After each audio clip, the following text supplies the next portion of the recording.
Hey, what's up guys? I wanted to make a quick video about things that I've learned after the initial startup of playing Tom Clancy's The Division. I'm just going to rock through a bunch of things that I've figured out and have written down during my first 3 or 4 hours of play.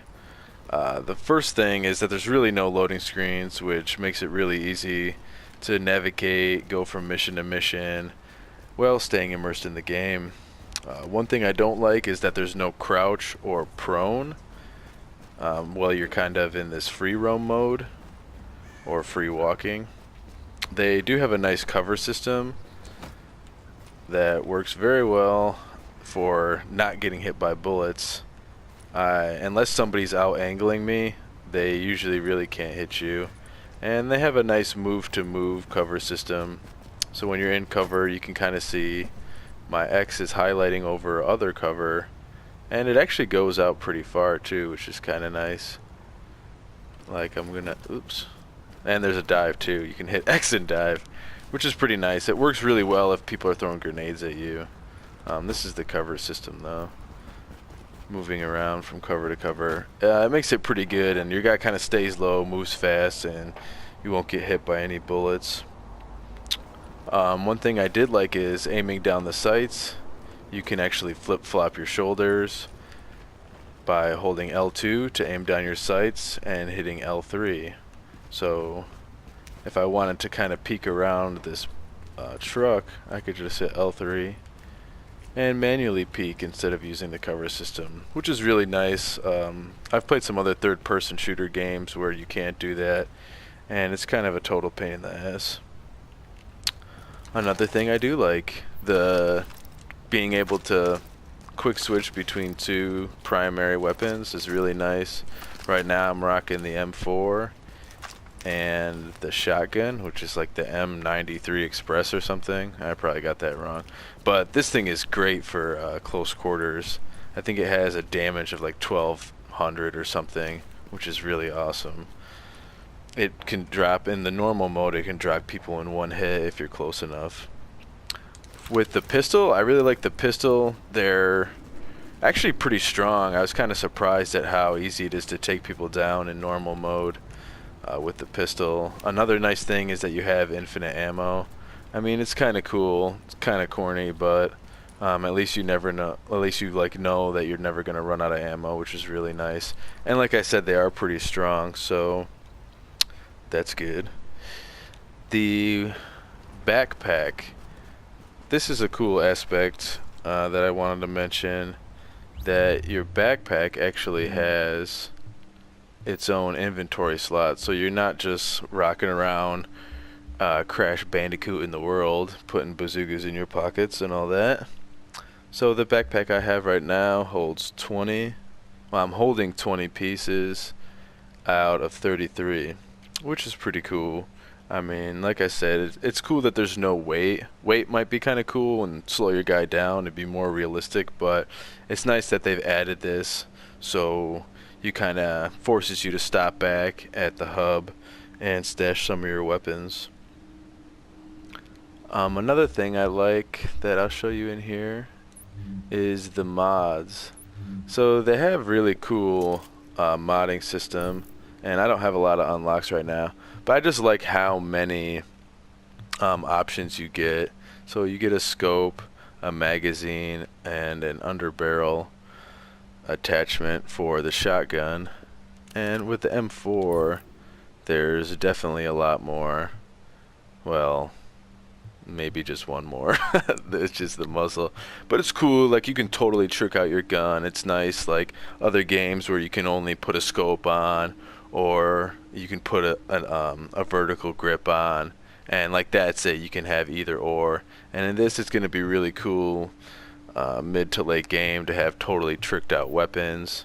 And I also noticed there's like a deconstruct, so I think there's going to be crafting. Like I said, I haven't gotten that far, but let me just show you if I can find something. So you see down on the bottom it says deconstruct junk, and so I can hold L3, deconstruct, and it gives me 2 fabric. This leads me to believe that I can make my own clothing, I picked up some weapon parts earlier, so you should be able to do something with that. In the same note, you can mark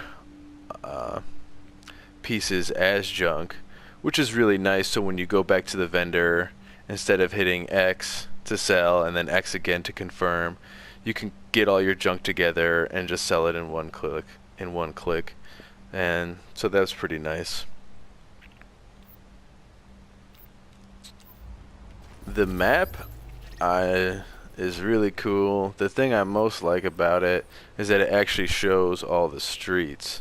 So if you're with your buddies or doing whatever, trying to get together, and somebody's on, West 21st and you're on West 22nd, you could relay that information. It's obviously not like a necessity, but it's cool that they took the time to name all the streets, or I guess these are probably the actual streets in Manhattan. Maybe. I'm guessing. I mean, that would be really cool. I don't really know how many streets are in Manhattan, and what they're called, so I couldn't actually tell you if these are the actual streets or not, but it is cool that they have them. In this same interface, it's really easy to go switch from side mission to side mission, encounters, and I have a main mission somewhere, but it's kind of cool. It's really easy to use. I just wanted to mention that. And the side missions are really easy and really quick way to get mission rewards, credits, loot, things like that. I did notice for the main missions that they have like a matchmaking system, a public matchmaking, which is good and bad, obviously, because if you need help, you can get some extra guns out with you, and it's really easy to use that interface as well, and just get a couple of local guys and play through a mission that you're having trouble with. The bad part is that you have to play with random people, and potentially they're not going to be really great teammates, not use a mic, and might actually make it harder to do a mission or more frustrating. A thing to note about the missions is that I did try hard mode, and hard mode is exactly what it says. It's really hard. The first main mission in the game, the first time I played it, I decided to give it a shot on hard mode, and I died about 5 or 6 times before we were able to finish. The last thing I want to mention is something that I just recently discovered, and I did make another video about it. For those of you who saw it, please bear with me, or you can exit the video and go watch some of my other videos right now.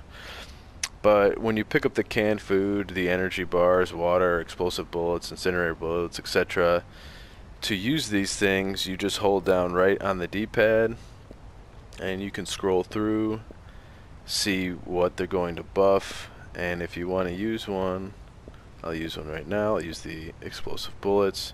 You just release right on the D-pad, and I thought I saw some guys up here, so let's see if we can make them explode real quick, just for fun.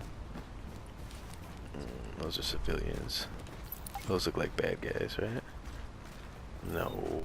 Anyway, thanks for watching my video, guys. I'll be uploading a lot of Tom Clancy's The Division videos, so be sure to look for more from PR Game Fit, and I'll see you guys in the next one. Later.